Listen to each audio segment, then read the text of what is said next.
శక్తివంతమైన ఘట్టాలలో షణ్ముఖోత్పత్తి ఒకటి. ఇది విన్నవాళ్ళు సుబ్రహ్మణ్య లోకాన్నే పొందుతారు అంటారు. అంత శక్తివంతం. ఇది శ్రీరామాయణంలోనే అత్యంత శక్తివంతమైన పరమాద్భుతమైనటువంటి ఘట్టములలో ఒకటి.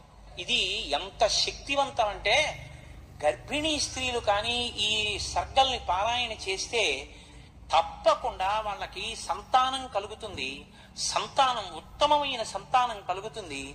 ఎటువంటి సమస్యలు లేకుండా వాళ్ళకి ప్రసవం అవుతుంది. గంగానది ఆవిర్భావం గురించి చెప్తూ అత్యద్భుతమైనటువంటి ఘట్టాన్ని ఒకదాన్ని ఇప్పుడు రామచంద్రమూర్తితో విశ్వామిత్ర మహర్షి చెప్తున్నారు. నాయనా రామా, నీకు అంగదేశం గురించి చెప్పాను. మన్మధుడు కాలిపోయాడు. తర్వాత పార్వతీ పరమేశ్వరులకి వివాహం అయింది. ఎలా అయింది మరి మన్మధుడు లేకుండా? ప్రారంభమే ఒక గొప్ప విషయం. అందరి మీద